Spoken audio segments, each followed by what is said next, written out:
നമസ്കാരം. ഒരിടവേളയ്ക്ക് ശേഷം കേരളത്തിൽ വീണ്ടും ബീഫ് വിവാദമാവുകയാണ്. ബീഫ് മാത്രമല്ല, ഒരു പോർക്കല്ല, പോർക്കും ഷിയാസ് കരീമും എല്ലാം വിവാദമാവുകയാണ്. ആരാണ് ഷിയാസ് കരീം എന്ന് എനിക്കും അറിയില്ലായിരുന്നു. കാരണം ഈ ബിഗ് ബോസ് എന്ന പരിപാടി ഞാൻ അങ്ങനെ കാണാറില്ല. പക്ഷെ കണ്ടവർക്കറിയാം, ഷിയാസ് കരീം ബിഗ് ബോസിലെ ഒരു താരമായിരുന്നു. അദ്ദേഹത്തിൻ്റെ ഒരു സ്ത്രീ സുഹൃത്തിനെ ബീഫ് കഴിക്കാൻ നിർബന്ധിക്കുന്നതായി പുറത്തു വന്നൊരു വീഡിയോയെ സംബന്ധിച്ച് വൻ വിവാദങ്ങൾ ഉയരുകയും അതേ തുടർന്ന് അദ്ദേഹം അതിൻ്റെ ഒരു വിശദീകരണം എന്ന വണ്ണം ഒരു വീഡിയോ പുറത്തു വിടുകയും ചെയ്തു. ഒരു കാര്യം ഇപ്പോഴേ ഒരു പ്രവചനം പോലെ ഞാൻ പറഞ്ഞു തരാം. ഇതൊരു PR സ്റ്റണ്ടിൻ്റെ ഭാഗമായി നടത്തുന്ന ഒരു കളിയാണ്. ഇനി ഒരു 2 ദിവസം കഴിയുമ്പോൾ അദ്ദേഹത്തിൻ്റെ ഒപ്പം ഉണ്ടായിരുന്നു എന്ന് പറയപ്പെടുന്ന ആ പെൺകുട്ടിയുടെ പേര് അനു എന്നാണെന്നാണ് സാമൂഹ്യ മാധ്യമങ്ങളിൽ നിന്ന് അറിയുവാൻ കഴിയുന്നത്. കൃത്യമായ ഉറപ്പില്ലാത്തത് കൊണ്ട് ഞാനത് പറയുന്നില്ല. ആരാണെങ്കിലും ആ പെൺകുട്ടി രംഗത്ത് വരികയും ഷിയാസിക്ക നല്ല ഇക്കയാണ്, ഷിയാസിക്ക പോർക്ക് കഴിക്കാറില്ല, പക്ഷേ ബീഫ് കഴിക്കും എന്ന് തുടങ്ങിയ ഒരു വിശദീകരണവുമായി ഷിയാസിക്ക നല്ല ഇക്കയാണ്, ഇത്രയും നല്ലൊരു ഇക്ക വേറെ ഇല്ല എന്നുള്ള രീതിയിലൊരു വിശദീകരണം വരികയും ചെയ്യും. അതല്ല നമ്മുടെ പ്രശ്നം. പക്ഷേ ഇതൊരു PR സ്റ്റണ്ടാണെന്ന് ഇപ്പോൾ ഞാൻ പറഞ്ഞതൊന്ന് എഴുതി വെച്ചോളൂ. ഇനി വിഷയത്തിലേക്ക് തിരിച്ചു വരാം. ഷിയാസിൻ്റെ ഈ വിശദീകരണത്തിൽ അദ്ദേഹം പറയുന്നത് ബീഫ് കഴിക്കുമെന്ന് പറയുന്നത് BJP-ക്കാർ കാരണമാണ്, പോർക്ക് കപ്പയുടെ കൂടെ ഇട്ട് കഴിക്കണം, പക്ഷെ ഞമ്മൻ്റെ കിത്താപ്പിൽ അത് എഴുതിയിട്ടുണ്ട് കഴിക്കരുതെന്ന്, അതുകൊണ്ട് ഞാൻ കഴിക്കുന്നില്ല. അതായത് അദ്ദേഹം പറയുന്നതിൻ്റെ ഒരു സാരാംശം, അദ്ദേഹത്തിൻ്റെ വിശ്വാസങ്ങൾ അദ്ദേഹത്തിന് മുറുകെ പിടിക്കാം, മറ്റുള്ളവരുടെ വിശ്വാസം, അത് എന്ത് വിശ്വാസവുമായിക്കോട്ടെ, അത് തെറ്റാകട്ടെ ശരിയാകട്ടെ, അവരതിനെക്കുറിച്ച് പറഞ്ഞാൽ, അത് പറയുന്നത് BJP-ക്കാരാണെങ്കിൽ അതിനെ എതിർത്ത്, അതായത് ചുരുക്കം പറഞ്ഞു കഴിഞ്ഞാൽ കാഫിറുകളുടെ വിശ്വാസത്തെ നമ്മൾ മാനിക്കില്ല, നമ്മളതിനെ അപമാനിക്കാൻ ശ്രമിക്കും. അതിന് ഉപകരണമായി നിൽക്കുവാനുള്ള ആരെങ്കിലും കയ്യിൽ കിട്ടിയാൽ അങ്ങനെ, അല്ലെങ്കിൽ യഥാർത്ഥത്തിൽ ആരെങ്കിലും നിർബന്ധിച്ചതുപോലെ പിന്തുടർന്ന് ഉപദ്രവിച്ച് ചെയ്യുകയാണെങ്കിൽ അങ്ങനെ. അതാണ് ഒരു മനോഭാവം. അതൊരു സുഡാപ്പി മനോഭാവമാണ്. ഒരു വാണിജ്യ ആവശ്യത്തിന് വേണ്ടിയിട്ട് ഒരു PR സ്റ്റണ്ടായിട്ടാണ് ഷിയാസ് കരീം ഈ ബീഫും പോർക്കുമൊക്കെ കൊണ്ടുവന്നതെങ്കിൽ പോലും ഇതൊരു സുഡാപ്പി മനോഭാവം തന്നെയാണ്. ഷിയാസ് കരീം നേരത്തെ സുഡാപ്പിയായിരുന്നു, അറിയില്ല. കാരണം ഇത്തരത്തിലുള്ളൊരു വിവാദ പ്രസ്താവനകളോ ഇത്തരത്തിലുള്ളൊരു മദ്രസ പൊട്ടത്തരങ്ങളോ ഒന്നും ഈ വ്യക്തിയുടെ വായിൽ നിന്ന് വന്നതായിട്ട് മുൻപ് എൻ്റെ ശ്രദ്ധയിൽപ്പെട്ടിട്ടില്ല. ഇത് നടാടെയാണ് ഇങ്ങനൊരു മദ്രസ പൊട്ടനുണ്ടെന്നുള്ളത് ഞാൻ അറിയുന്നത്. ഇദ്ദേഹം പെട്ടെന്ന് എന്തുകൊണ്ട് മദ്രസ പൊട്ടനായി എന്ന് ചോദിച്ചാൽ അതിൻ്റെ ഒരു പിന്നാമ്പുറം അല്ലെങ്കിൽ ഒരു പശ്ചാത്തലം അന്വേഷിക്കുമ്പോഴാണ്, ഒരു 2 വർഷങ്ങൾക്ക് മുമ്പ് ഒരു പെൺകുട്ടിയെ വിവാഹ വാഗ്ദാനം നൽകി വഞ്ചിച്ച് ബലാത്സംഗം ചെയ്തു എന്നുള്ളൊരു കേസിൽ ഇദ്ദേഹം അറസ്റ്റിലായിരുന്നു.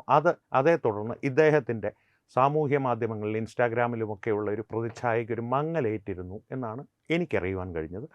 കൂടുതൽ ഇദ്ദേഹത്തെ ഫോളോ ചെയ്യുന്ന ആളുകൾക്കറിയാം. അതേ തുടർന്ന് ഒരു തിരിച്ചുവരവ് നടത്തണം, അതിന് ഒരു ഫാൻ ബേസ്, ആരാധക വൃന്ദത്തിൻ്റെ ഒരു അടിസ്ഥാനം പുതിയതായി ഉണ്ടാക്കുവാൻ വേണ്ടിയിട്ടാണ്. കാരണം ഈ സുഡാപ്പികളുടെ ഭാഗത്തുള്ള ഒരു ഗുണമെന്ന് പറഞ്ഞു കഴിഞ്ഞാൽ, ഇൻസ്റ്റാഗ്രാമിൽ സാമൂഹ്യ മാധ്യമങ്ങളിലെല്ലാം പ്രത്യേകിച്ച് ഇത്തരത്തിൽ അവരുടെ പിണിയാളുകളായി പണിയെടുക്കുവാൻ തയ്യാറാകുന്നവർക്ക്, പ്രത്യേകിച്ച് അവർ ഞമ്മൻ്റെ ആൾക്കാരാണെങ്കിൽ, അവരുടെ പിണിയാളുകളായി പണിയെടുക്കുകയാണെങ്കിൽ ഒരു ആരാധക വൃന്ദത്തിൻ്റെ ഒരു അടിസ്ഥാനം അവർ സാമൂഹ്യ മാധ്യമങ്ങളിൽ നല്ല തോതിൽ ഉണ്ടാക്കി കൊടുക്കും. അത്തരത്തിലൊരു സംവിധാനം അവർക്കുണ്ട്, ആസൂത്രിതമായിട്ടുള്ളൊരു സംവിധാനം. ആ സംവിധാനത്തെ പ്രീതിപ്പെടുത്തുവാനുള്ള ഒരു ശ്രമത്തിൻ്റെ ഭാഗമായിട്ടാണ് ഈ PR സ്റ്റണ്ട് എന്നുള്ള കാര്യത്തിൽ ഒരു സംശയവും വേണ്ട. അതുകൊണ്ട് ഷിയാസ് കരീം എന്ന വ്യക്തി ഇവിടെ പ്രസക്തമേ അല്ല. ഇവിടെ സുഡാപ്പി മനോഭാവമാണ് പ്രസക്തം. ഇതിൽ ഷിയാസ് കരീമിൻ്റെ ഭാഗത്ത് നിന്ന് ഇപ്പോൾ ഈ PR സ്റ്റണ്ടിൻ്റെ ഭാഗമായി പുറത്തു വന്നിട്ടുള്ള പല പ്രസ്താവനകളും കൃത്യമായി ഈ സുഡാപ്പി മനോഭാവത്തെ, ഈ മദ്രസ പൊട്ടന്മാരെന്ന ട്രോളന്മാർ സാമൂഹ്യ മാധ്യമങ്ങളിൽ, പ്രത്യേകിച്ച് ഫേസ്ബുക്കിൽ കൂടുതലുള്ളവർക്ക്, ഫേസ്ബുക്ക് ഇപ്പോൾ അമ്മാവന്മാരുടെ ഒരു ആസ്ഥാനമാണെന്ന് പലരും കളിയാക്കാറുണ്ടെങ്കിൽ പോലും, ബ്ലോഗിന് ശേഷം ഇപ്പോൾ വല്ലപ്പോഴുമെങ്കിലും ക്രിയാത്മകമായിട്ടുള്ള ഒരു ചർച്ചകൾ നടക്കുന്നത് ഫേസ്ബുക്കിൽ മാത്രമാണ്. ഇൻസ്റ്റാഗ്രാമിലെ പോലെ 1 മിനിറ്റ് സംവാദങ്ങളല്ല അവിടെ നടക്കുന്നത്, അല്ലെങ്കിൽ ഒരു 1 മിനിറ്റ് സാറ്റിസ്ഫാക്ഷൻ, അറ്റൻഷൻ സ്പാൻ വേണ്ട കാര്യങ്ങളല്ല, ശ്രദ്ധ വേണ്ട, 1 നിമിഷത്തേക്ക് മാത്രം ശ്രദ്ധ വേണ്ട കാര്യങ്ങളല്ല അവിടെ നടക്കുന്നത്. ഒരുപാട് കന്നന്തിരിവുകളും കുത്തിത്തിരിപ്പുകളും എല്ലാം നടക്കാറുണ്ട് കേട്ടോ ഫേസ്ബുക്കിൽ. ഇൻസ്റ്റാഗ്രാമിൽ നടക്കുന്നതിനേക്കാളും അല്ലെങ്കിൽ അത്രയും തന്നെ നടക്കാറുണ്ട്. പക്ഷേ ഒരു സംവാദങ്ങളും വല്ലപ്പോഴുമൊക്കെ നടക്കാറുണ്ട്. അത്തരത്തിലുള്ളൊരു സംവാദത്തിനും വഴിവെച്ചിരിക്കുകയാണ് ഈ ഷിയാസ് കരീമിൻ്റെ ഈ PR സ്റ്റണ്ട് അല്ലെങ്കിൽ സുഡാപ്പിത്തരം ഇപ്പോൾ പുറത്തു വന്നിരിക്കുന്നത്. ആ സംവാദത്തിൻ്റെ പശ്ചാത്തലത്തിൽ ഏറ്റവും ശ്രദ്ധേയമായത് 1-2 ഫേസ്ബുക്ക് പോസ്റ്റുകളാണ്. അതിൽ ആദ്യത്തേത് സുകന്യ കൃഷ്ണ എന്ന വ്യക്തിയുടെയാണ്. ഒരു വലതുപക്ഷ അനുഭാവിയായിട്ടുള്ള BJP യഥാർത്ഥ അനുഭാവിയായിട്ടുള്ള ഒരു വ്യക്തിയാണ് സുകന്യ കൃഷ്ണ. സാമൂഹ്യ മാധ്യമങ്ങളിൽ പ്രശസ്തയാണ്. ക്ലബ് ഹൗസിലുമെല്ലാം സ്വന്തം അഭിപ്രായങ്ങൾ വളരെ ശക്തിയോടും ദൃഢതയോടും പറയുന്നൊരു വ്യക്തിയാണ്. ആ വ്യക്തിയുടെ സുഹൃത്താണ് ഷിയാസ് കരീം. ഷിയാസ് കരീമായിട്ട് ഇത് സംബന്ധിച്ച് സുകന്യ കൃഷ്ണയുടെ ഫേസ്ബുക്ക് പ്രൊഫൈൽ ഞാൻ സാധിക്കുമെങ്കിൽ കമൻറ്റിൽ കൊടുക്കാം, ഒന്ന് കയറി വായിച്ചു നോക്കുക. ഞാൻ അതിൻ്റെ ഒരു സാരാംശം പറയാം ആ ഫേസ്ബുക്ക് പോസ്റ്റിൻ്റെ.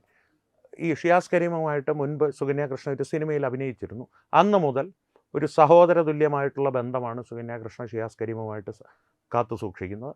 അതുകൊണ്ട് തന്നെ ഈ വിഷയം വന്ന് ഈ വിശദീകരണ വീഡിയോ വന്നപ്പോൾ സുകന്യ കൃഷ്ണ ഷിയാസ് കരീമിനെ വിളിക്കുകയും ഈ വിഷയം സംബന്ധിച്ച് സംസാരിക്കുകയും ചെയ്തു. അതേ തുടർന്ന് ഷിയാസ് കരീം പറഞ്ഞത്, സുകന്യയെ ഞാൻ എൻ്റെ സഹോദരിയെ പോലെ കാണുന്നുണ്ട്, പക്ഷേ ഈ വിഷയത്തിൽ സുകന്യയ്ക്ക് എന്തെങ്കിലും ഒരു ഹർട്ടായിട്ടുണ്ടെങ്കിൽ മാപ്പ് ചോദിക്കുന്നു എന്നുള്ള രീതിയിലാണ് ഷിയാസ് കരീം സംഭാഷണം അവസാനിപ്പിക്കുവാൻ ശ്രമിച്ചത്. പക്ഷേ സുകന്യയുടെ ഭാഗത്തു നിന്ന് 1-2 പ്രസക്തമായ ചോദ്യങ്ങളുണ്ടായിരുന്നു.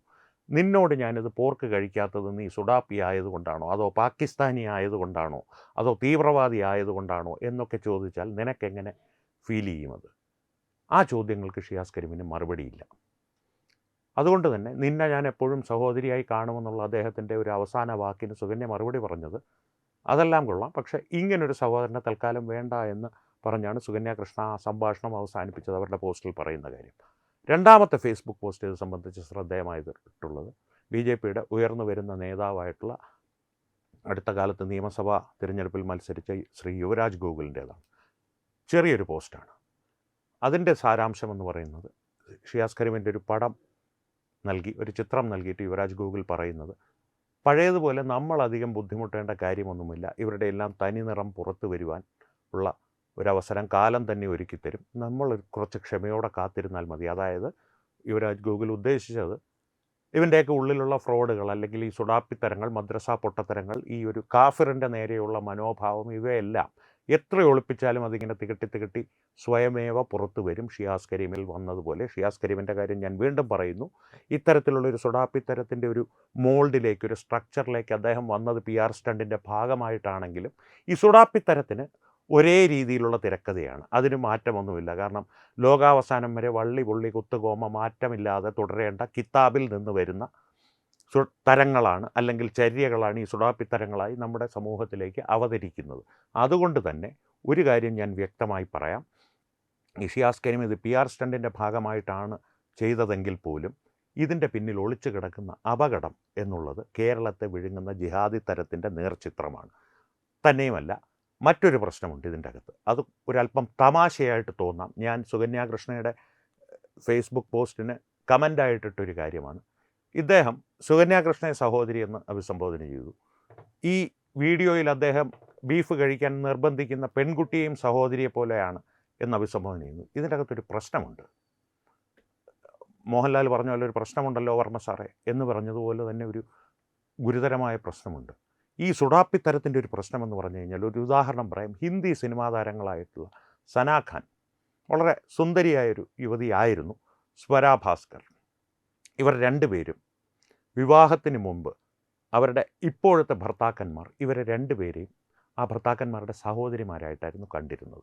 കാരണം പാകിസ്ഥാനിൽ ഉൾപ്പെടെയുള്ളിടത്ത് ഇതൊരു ശീലമായിട്ട് തന്നെയുണ്ട്. ബഹൻ ബഹൻ എന്ന് വിളിച്ചിട്ട് ഒരു രീതിയിൽ സമീപിക്കുന്ന ആളുകളെ പത്നിമാരാക്കുവാനായിട്ട്, ബീവിമാരാക്കുവാൻ, ബഹന ബീവിയാക്കുവാൻ വലിയ താമസമൊന്നും വേണ്ട എന്നുള്ളൊരു സംസ്കാരം ഇതിൻ്റെ ഇടയിൽ നിലനിൽക്കുന്നുണ്ട് എന്നുള്ളൊരു അപകടം കിടപ്പുണ്ട്.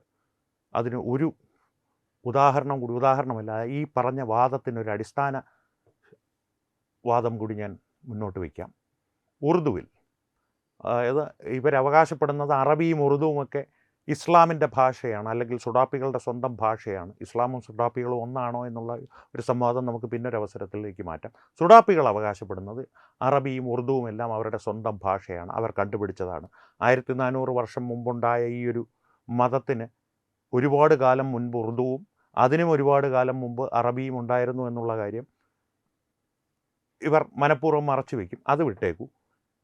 ഉറുദു ഭാഷയിൽ സഹോദരി എന്നുള്ള വാക്കിന് തുല്യമായിട്ടുള്ളൊരു വാക്കില്ല.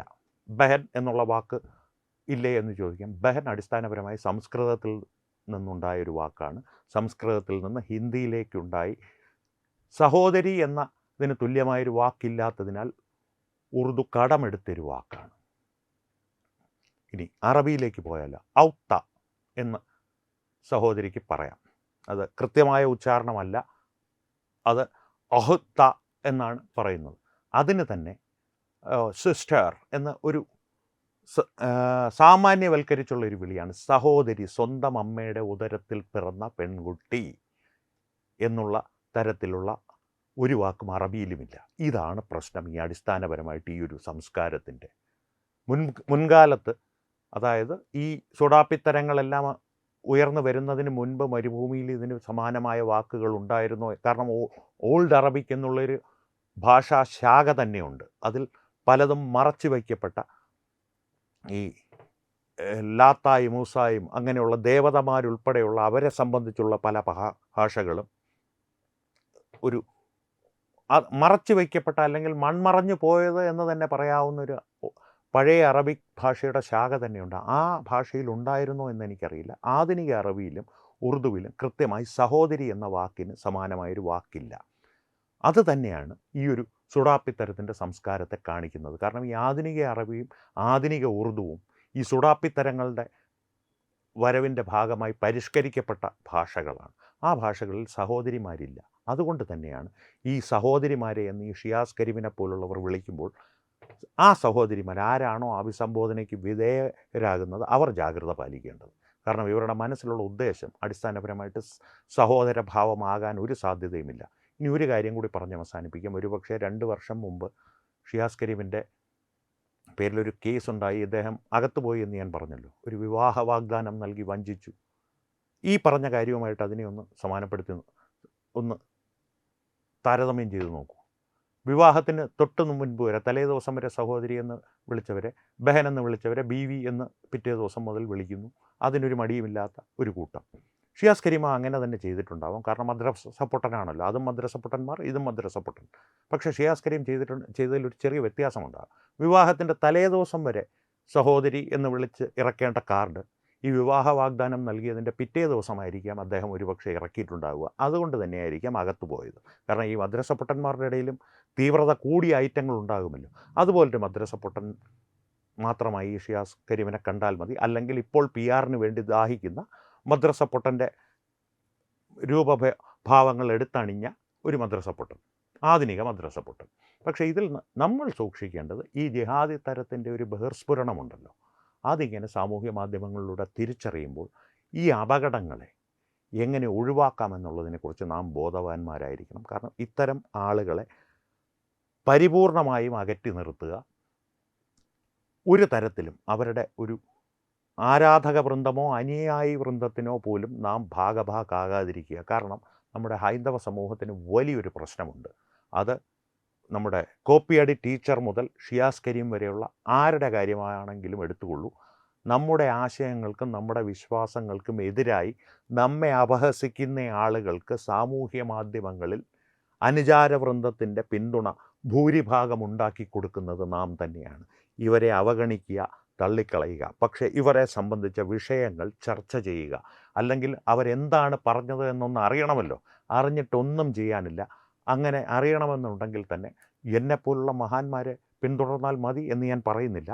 പക്ഷേ അടിസ്ഥാനപരമായിട്ട് സുകന്യ കൃഷ്ണയും യുവരാജ് ഗോകുലും എല്ലാം ഇതിൻ്റെ ഒരു സാരാംശങ്ങൾ പല രീതിയിൽ നിങ്ങളുടെ മുമ്പിൽ അവതരിപ്പിക്കുന്നുണ്ട്. ഷിയാസ് കരീമിൻ്റെ വീഡിയോകൾ തന്നെ മറ്റ് നമ്മുടെ വലതുപക്ഷത്തോട് ചേർന്ന് നിൽക്കുന്ന, അല്ലെങ്കിൽ ദേശീയതയോട് ചേർന്ന് നിൽക്കുന്ന മാധ്യമങ്ങളിൽ ലഭ്യമാണ്. അത് കാണുക. ഇൻസ്റ്റാഗ്രാം പേജോ ഫേസ്ബുക്ക് പേജോ ഒന്നും ഫോളോ ചെയ്യാതിരിക്കുക. കാരണം അതാണ് ഏറ്റവും ചുരുങ്ങിയ പക്ഷം നിങ്ങൾക്ക് ചെയ്യുവാൻ കഴിയുന്ന ഈ ഒഴിവാക്കൽ എന്ന പ്രക്രിയയുടെ ഒരു ഘടകം. അത് ചെയ്തു കഴിഞ്ഞാൽ, കാരണം ആരാധക വൃന്ദവും അനുയായ വൃന്ദവും കുറയുമ്പോൾ, പ്രൊമോഷന് കമ്പനികൾ സമീപിക്കാതാകുമ്പോൾ, പെയ്ഡ് പ്രൊമോഷനുകൾ കുറയുമ്പോൾ, വരുമാനമില്ലാതാകുമ്പോൾ, ഇത്തരത്തിലുള്ള പോർക്കുകളൊക്കെ, അല്ലെങ്കിൽ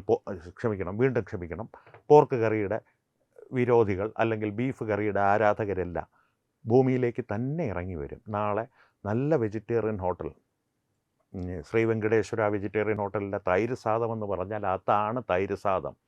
കഴിക്കുന്നില്ലേ സഹോദരി എന്ന് ചോദിച്ച് നടക്കുന്ന വീഡിയോകൾ നാം തന്നെ കാണും, ഒരു സംശയവും വേണ്ട. പക്ഷേ ആ തലത്തിലേക്ക് ഇവരെ എത്തിക്കുക എന്നുള്ളത് കുറച്ച് കഠിനമായ പ്രക്രിയയാണ്. കാരണം നമുക്ക് നമ്മുടെ സൗകര്യങ്ങൾ ഒഴിവാക്കാൻ കുറച്ച് ബുദ്ധിമുട്ടാണ്. അറിയണമല്ലോ, ഞാനൊരുത്തൻ സബ്സ്ക്രിപ്ഷൻ കളഞ്ഞതുകൊണ്ട് മാത്രം അവൻ്റെ അനുയായ വൃന്ദ വീഡിയോ. ബാക്കി എല്ലാവരും കളയട്ടെ, 1,00,000 പേരുള്ളതിലൊരു എല്ലാവരും കളയട്ടെ.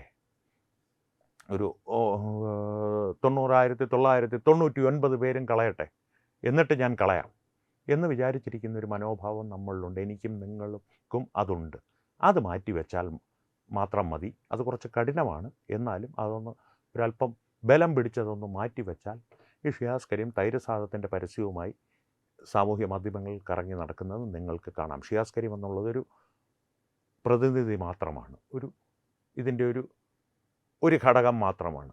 ഒരു ഷിയാസ് കരീം അല്ലെങ്കിൽ നാളെ കരീം ഷിയാസ് വരും. ഇത്തരത്തിലുള്ളവരെല്ലാം ഭൂമിയിലേക്ക് ഇറങ്ങി വരുന്നത് നിങ്ങൾക്ക് കാണാം. ഇതിന് പിന്നിലുള്ള സുഡാപ്പികൾ മാറുമെന്നുള്ള ധാരണയൊന്നും വേണ്ട. അത് മാറാനായിട്ട് ഉള്ള മരുന്നുകൾ യോഗിയുടെ കയ്യിലും അമിത്ഷായുടെ കയ്യിലും എല്ലാം ഉണ്ട്. അവരത് മാറ്റിക്കുള്ളൂ. പക്ഷേ ഈ സുഡാപ്പികളുടെ വിടുപണി ചെയ്യുന്ന ഇത്തരം പിണിയാളുകളെ, ഇത്തരം ആയുധങ്ങളെ, ഇത്തരം ടൂൾസിനെ തിരിച്ചറിയുക, അതിനെ ഒരു അരിക്കാക്കി ഒരു വശത്തേക്ക് ഒതുക്കി നിർത്തുവാനുള്ള കഴിവ് നമ്മുടെ കയ്യിൽ മാത്രമേ ഉള്ളൂ. അത് നാം ഉപയോഗിക്കുക. അത് ഉപയോഗിക്കുന്നതിൻ്റെ ഒരു തീക്ഷ്ണത എത്രത്തോളം വർദ്ധിക്കുന്നു അത്രത്തോളം വേഗത്തിൽ ഇവർ മര്യാദ പഠിച്ചുകൊള്ളും. അത് ആണ് എൻ്റെ വ്യക്തിപരമായിട്ടുള്ള അഭിപ്രായം. ഇതേ സംബന്ധിച്ച് നിങ്ങളുടെ അഭിപ്രായങ്ങൾ കമൻറ്റുകളിൽ അറിയിക്കുക. വീണ്ടും കാണാം. നന്ദി, നമസ്കാരം. വിട്ടുവീഴ്ചയില്ലാത്ത നിലപാടുകളുമായി ദേശീയതയുടെയും സമാജത്തിൻ്റെയും ശാക്തീകരണത്തിനു വേണ്ടി തത്വമയിയുടെ ജൈത്രയാത്ര തുടരുകയാണ്. യൂട്യൂബിൽ മാത്രം തത്വമയിക്ക് 10 ലക്ഷം സബ്സ്ക്രൈബേഴ്സിലേക്ക് എത്താൻ ഏതാനും ചുവടുകൾ മാത്രമാണ് ബാക്കി. മറ്റ് സോഷ്യൽ മീഡിയ പ്ലാറ്റ്ഫോമുകളിലും തത്വമയിയുടെ നിറസാന്നിധ്യം തുടരുകയാണ്. ഈ അവസരത്തിൽ ഞങ്ങൾക്ക് നിങ്ങളോടുള്ള അഭ്യർത്ഥന ഞങ്ങളോടൊപ്പം നിൽക്കുക എന്നുള്ളതാണ്. നിങ്ങൾ ഉപയോഗിക്കുന്ന ഏത് സോഷ്യൽ മീഡിയ പ്ലാറ്റ്ഫോം ആണെങ്കിലും ഞങ്ങളുടെ വരിക്കാരാകുക, ഞങ്ങളെ സബ്സ്ക്രൈബ് ചെയ്യുക. നിങ്ങളുടെ സുഹൃത്തുക്കളിലേക്ക് തത്വമയിയുടെ ഈ സന്ദേശം പ്രചരിപ്പിക്കുക. ഞങ്ങളോടൊപ്പം നിൽക്കൂ, രാഷ്ട്രത്തോടൊപ്പം നിൽക്കൂ, ദേശീയതയ്ക്കൊപ്പം സഞ്ചരിക്കൂ.